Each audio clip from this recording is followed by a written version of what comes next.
2023. Ouvert à Harare, présidence du président, l'évaluation de la crise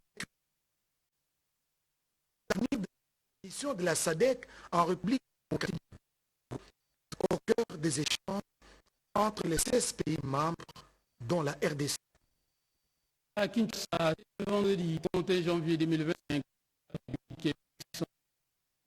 a rendu hommage au tout premier député général de l'agence de presse actuelle ACP, également ancien président de Raphaël Panou Panda, c'était à l'esplanade du Palais du Peuple. Images et commentaires.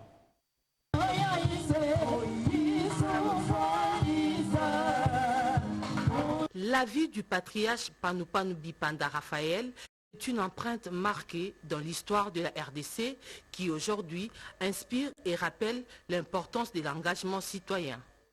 Cette figure emblématique et politique zaïroise à l'époque est éteinte depuis le 16 janvier dernier. Transformée en funérarium, l'esplanade du Palais du Peuple a accueilli ce vendredi 31 janvier les personnalités politiques, membres des familles, amis et connaissances venus honorer la mémoire du patriarche Raphaël Panou. Le président de la République, Félix Antoine Tshisekedi Tshilombo, a lui aussi rendu ses derniers hommages à cette grande plume congolaise. Arrivé sur le lieu, le chef de l'État s'est incliné devant le corps sans vie de Raphaël Panou avant de lancer les mots de compassion à la famille de l'illustre disparu et de saluer quelques personnalités politiques présentes au Palais du Peuple.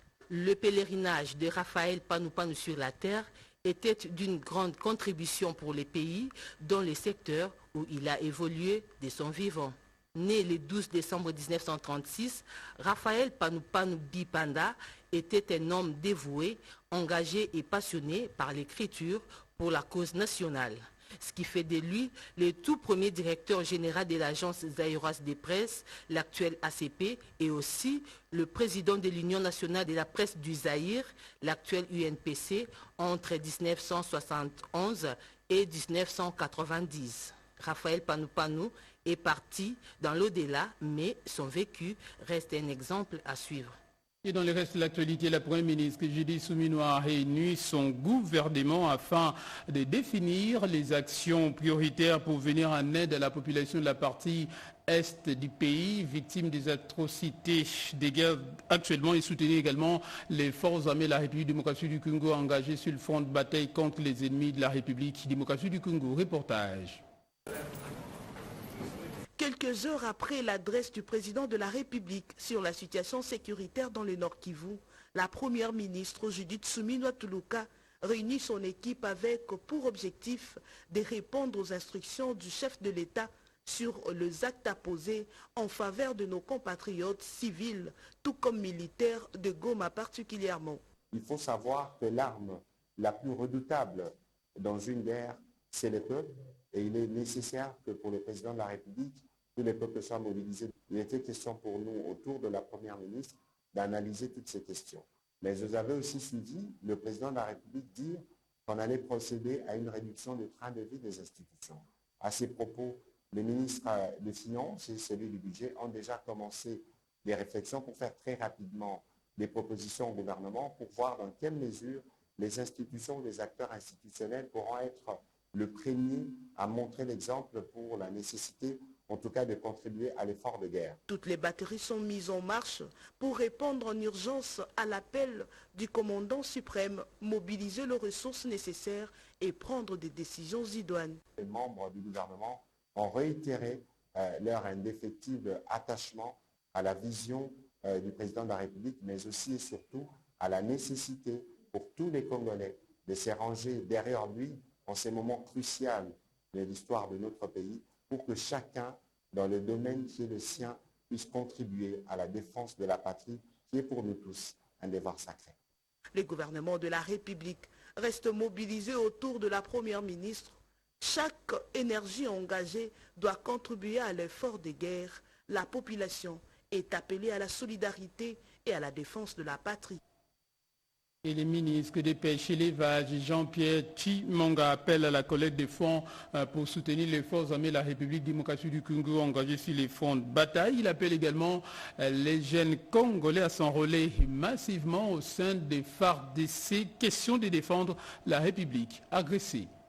Tous contre la guerre, tous pour la victoire et tous pour la paix. Ces termes resteront gravés dans le cœur et les esprits des Congolaises et Congolais suivant le ton du commandant suprême des forces armées congolaises lancé le 29 janvier dernier. Les ministres de la Pêche et Élevage, Jean-Pierre Chimanga Bwana, toujours derrière les chefs de l'État Félix Tshisekedi, emboîtent déjà les pas. Un bon patriote, Chimanga Bwana pense que cette adresse du premier de tous les Congolais pleine d'espoir, doit raviver la fougue de la conservation de notre souveraineté chèrement acquise, tout en réitérant soutien et loyauté au chef de l'État. Le patron de la pêche et élevage invite les Congolais en général et le monde des pêcheurs en particulier en insistant que nous n'avons qu'un seul pays, la RDC.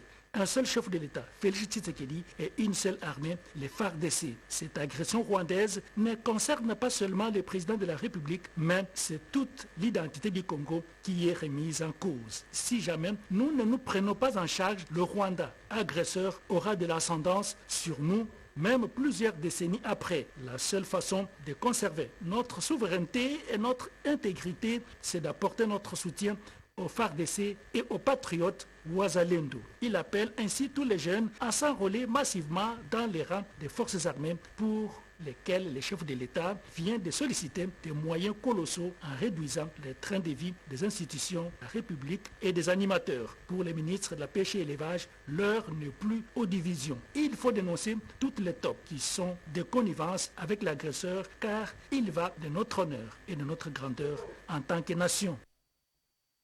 Et le nom vient maintenant à cette conférence débat sur les patriotismes organisée à l'ISP et Gombe. D'autres précisions dans ces reportages. Se basant sur la note circulaire de la ministre de l'Essu de la journée sans cours pour soutenir les FARDC, le comité de gestion de l'ISP Gombe que dirige la professeure Gertrude Ekombe Ekofo a initié une conférence débat sous le thème « Le patriotisme, clé de la résilience et de la résistance face à la guerre hybride en RDC » animée par le professeur Kamanda Patience, politologue et secrétaire général administratif de l'ISP Gombe. Le sujet sur l'inaction de la communauté internationale a alimenté les débats. À ce sujet, l'orateur du jour, le professeur Kamanda Patience, a estimé avec raison qu'il était judicieux de parler de la société internationale et non communauté internationale, car dans une communauté, il y a amour et de l'aide, tandis que dans une société, il n'y a que des intérêts. Aujourd'hui, nous avons réuni les étudiants du corps académique, scientifique et administratif de l'ISP, c'est effectivement pour répondre à la note circulaire de Madame la ministre qui a voulu que la journée d'aujourd'hui soit une journée sans cours, mais consacrée aux activités patriotiques. Et c'est ce que l'ISP vient de faire avec un thème bien précis sur le patriotisme. Nous venons de sensibiliser suffisamment les étudiants, les corps académiques, scientifiques et administratifs de l'ISP. Par ailleurs, le président AI des étudiants, Ngoma Pladi, a confirmé l'état d'esprit des étudiants prêts pour soutenir les FARDC. Ce sont des conférences d'éveil patriotique qui devront se tenir régulièrement.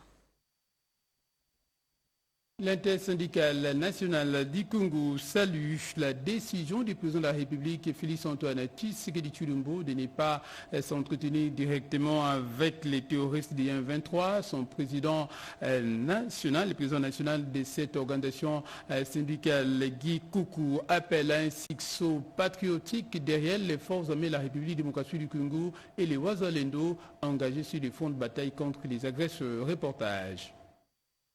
La détérioration de la situation sécuritaire à l'est du pays suite à l'agression rwandaise inquiète plus d'un Congolais.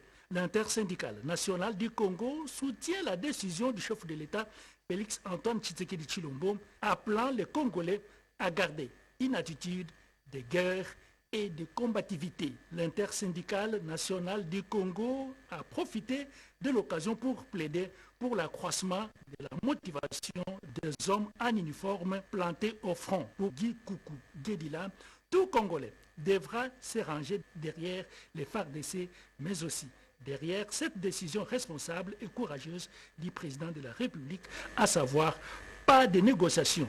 Moi, je suis syndicaliste de formation. Qu'un Congolais qui est d'accord de cette agression rwandaise. Il n'y a rien à négocier. Chaque Congolais, là où il est, doit se mettre debout pour protéger notre nation. Nous sommes fiers de nos forces armées. Nous demandons seulement au chef de l'État de pouvoir donner les moyens, les matériels, les munitions, les encouragements, la motivation nécessaire. Et nous devons nous mettre debout comme un seul homme. Et cette guerre, nous la gagnerons. Il n'y a pas d'autres issues.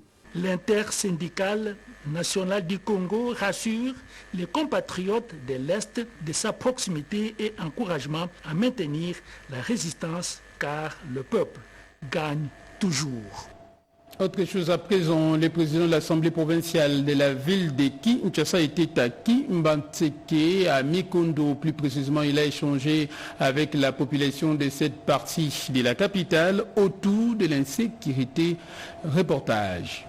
L'insécurité observée dans quelques coins de la capitale Kinshasa en général et particulièrement au quartier Mikondo dans la commune de Kimbantseke a conduit le président de l'Assemblée provinciale sur le lieu où Levi Mbuta Stangopamba a rencontré les habitants de ces quartiers pour des échanges. Dans son adresse, il a exhorté la population à collaborer avec la police dans l'opération Ndobo pour identifier les délinquants dénommés Kuluna qui sèment la terreur dans les rues. Le numéro 1 de l'APK n'a pas manqué de louer les efforts consentis par les chefs de l'État pour le retour de la paix dans la partie est du pays, victime de l'agression rwandaise et de ses supplétifs du M23. Son Excellence, président de la République, Félix Antoine Tshisekedi, Nous remercions le chef de l'État, Félix Antoine Tshisekedi Tshilombo, qui se bat pour le retour de la paix dans la partie est du pays. Notre prière est que Dieu lui accorde la bonne santé, la force, afin de vaincre l'ennemi.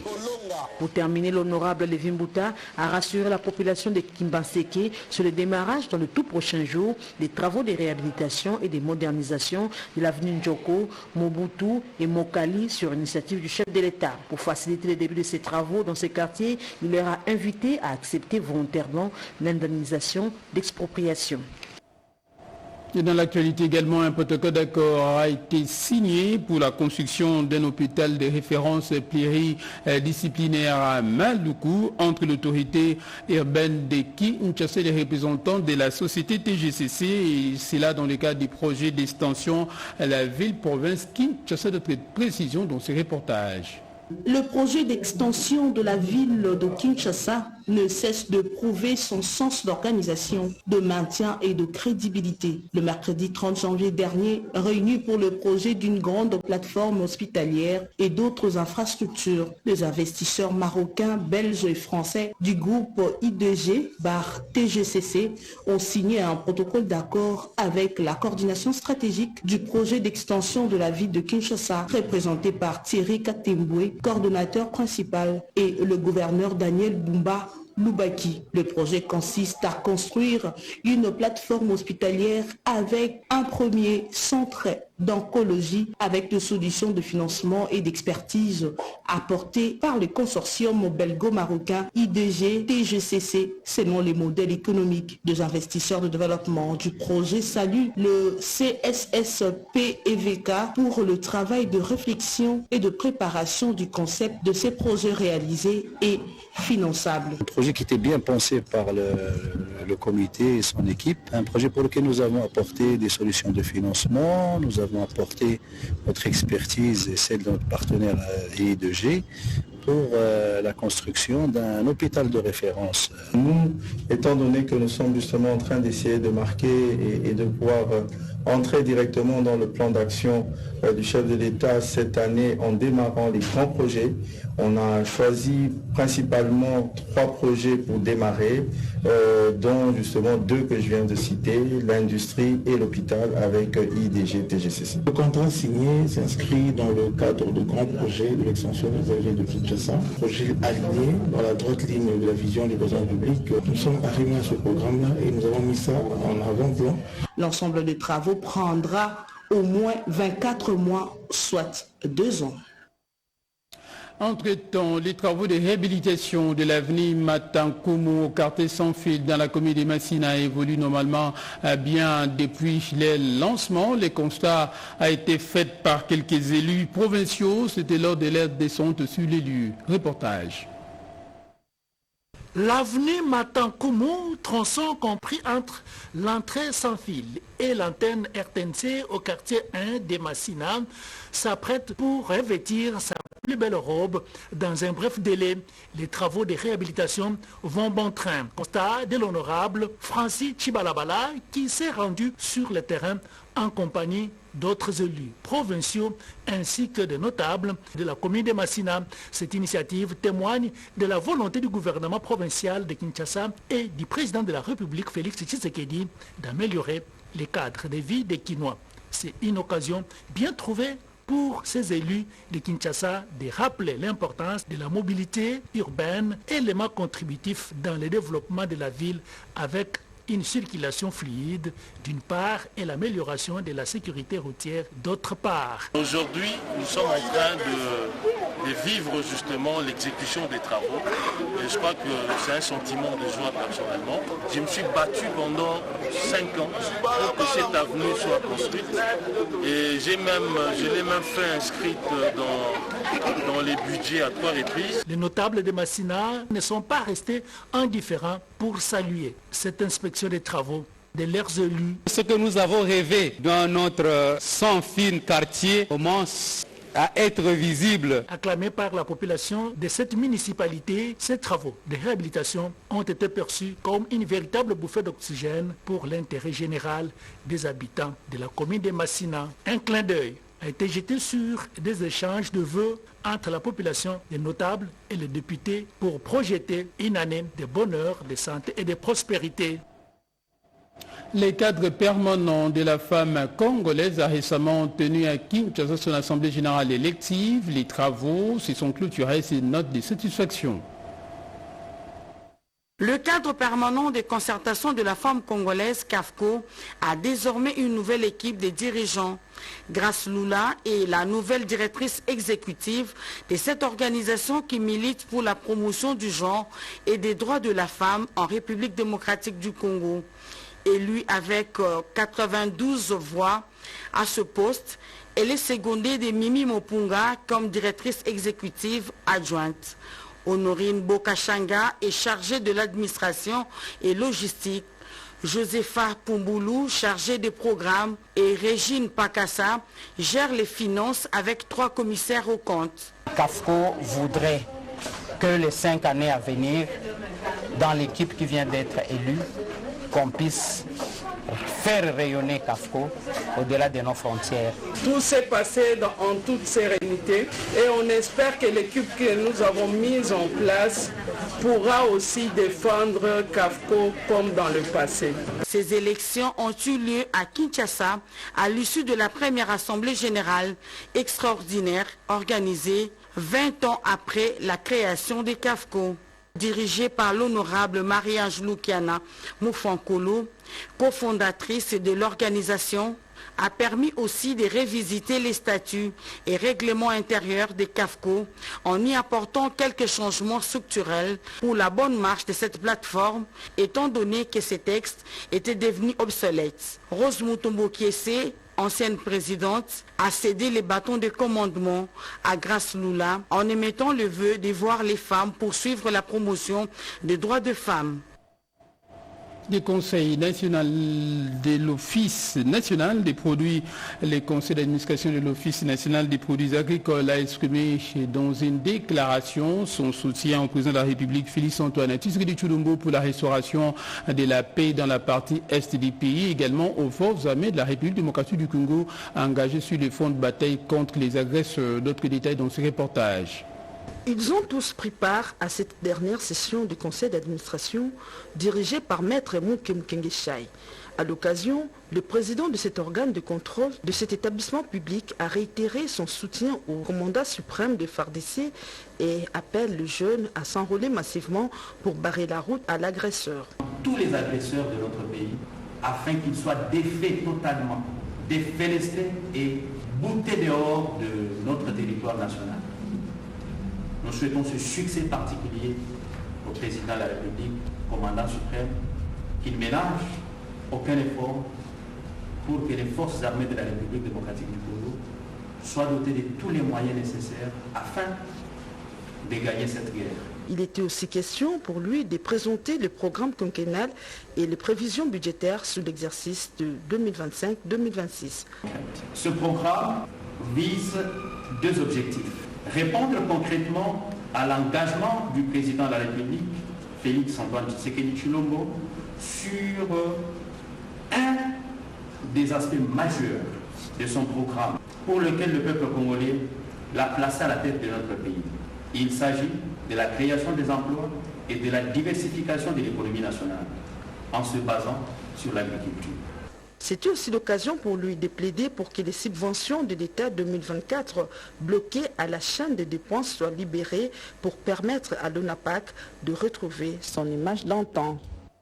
Et les sénateurs de la province du Congo appellent la population à s'éliguer comme un seul homme derrière les chefs de l'État Félix Antoine Tshisekedi Tshilombo et les forces armées de la République démocratique du Congo. D'autres détails dans ce reportage. Président du groupe parlementaire provincial des sénateurs du Congo, honorable sénateur Justin Kapenda Kasuka et honorable sénateur Jansi Diahoya Netuhola, rapporteurs de ces derniers, se sont retrouvés à Kingi, chef-lieu de la province du Congo, dans le cadre de vacances parlementaires. Ils ont abordé beaucoup de sujets faisant l'actualité du pays devant la presse, tels que soutien sans faille à nos vaillants militaires FARDC, Ouazalendo et tous derrière le président de la République Félix Antoine Tshisekedi pour que la paix revienne à l'est du pays. La malnutrition à Kasongolunda, tracasserie militaire à Féchi et Pokwango, ainsi que le phénomène Mobondo. Les honorables sénateurs Justin Kapenda et Jansi Diahoya invitent les Congolaises et Congolais d'aimer le pays et soutenir nos vaillants militaires. Nous sommes en train d'encourager tout d'abord le moyen solidaire. Je parle de courage au fond. Nous encourageons le président de la République. Nous sommes pour le président de la République pour tout ce qu'il est en train de faire. Il n'est pas là pour croiser les bras, mais il est en train de faire quelque chose. Il est le commandant suprême de nos forces armées et il fait tout pour que nous puissions gagner cette guerre injuste qu'on nous a imposée par le bon but de notre séjour ici, nous sommes en vacances parlementaires. Nous avons commencé avec Kenge comme chef-lieu de notre province. Et puis nous avons sillonné dans le territoire pour récolter certaines informations qui vont nous permettre de faire un rapport présenté au niveau du Sénat. Mais aussi nous voulons rappeler ici que Kasumurunga est le grenier agricole de la province de Congo. Nous ne pouvons pas admettre aujourd'hui que Kasumurunga soit atteint par la malnutrition. Nous constatons aujourd'hui que nos frères et sœurs ne travaillent plus. Ils sont dans autre chose. Parce que c'est pas au Congo où nous pouvons trouver cette malnutrition. Parce que le Congo, c'est le Congo qui alimente pratiquement à 70% la ville de province de Kinshasa.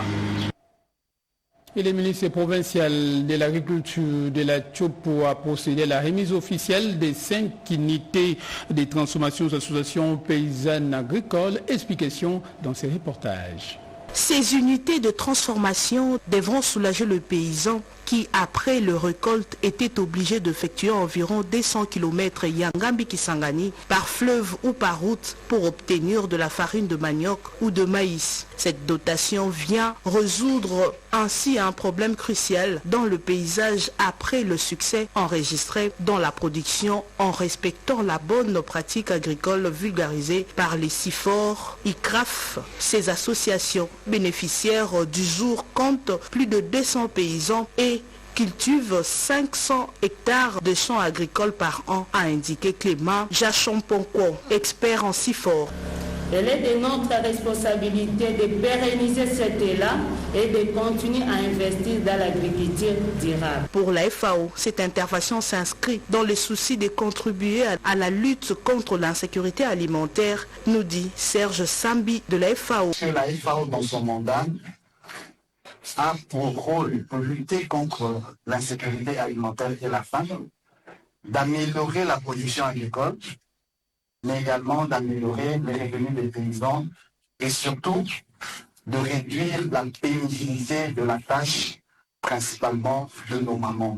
Le ministre provincial de l'Agriculture et de la Sécurité alimentaire se réjouit de cette dotation. Pour Bijou Koy, ce projet aura un impact positif sur l'ensemble de la chaîne de valeur. Et il s'observe actuellement une baisse des prix des cidres gelés sur les marchés de Kinshasa. Reportage est signé Yvette Makuntima. Dans un contexte si particulier de la guerre d'agression, l'environnement économique est le premier secteur à être frappé de plein fouet. C'est dans ces contextes où l'entraide et la solidarité par son engagement procédant à la baisse et doute de soutenir les efforts du gouvernement dans la stabilisation de l'économie. Bien sûr que nous avons baissé les prix puisque nous sommes déjà mollés à Mboka, donc nous sommes plus à la pression et voilà, par rapport aux autres chambres froides, beaucoup plus abordables. Ils offrent à des défiant toute concurrence. Chez nous, ce n'est pas seulement que les clients veulent ce qui coûte moins cher. Non, non. Chez nous, nous avons la meilleure qualité des produits, mais vous les retrouvez à moins cher. C'est comme si tu achetais ailleurs. On a voulu seulement les accompagner, au lieu que les clients cherchaient plus loin. Mais ils se retrouvent chez nous, mais à un bon prix. Cette démarche démontre qu'au-delà du commerce, MDB Service s'impose comme un véritable acteur du changement, plaçant l'humain et la communauté au cœur de ses priorités. Et c'est ainsi que se referme complètement cette édition du journal de 23h sur notre antenne. Merci à vous de l'avoir suivi où que vous soyez dans le monde. Merci également à nos équipes, à la rédaction et la régie, notamment à Junior Louyeye, Ribin Koumbo, Héritier Katendi, ainsi qu'à Didier Hidiawa, grâce à qui nous avons pu vous informer. Restez avec nous, l'actualité continue en français également dans les autres langues de diffusion. Moi je vous dis merci et à demain.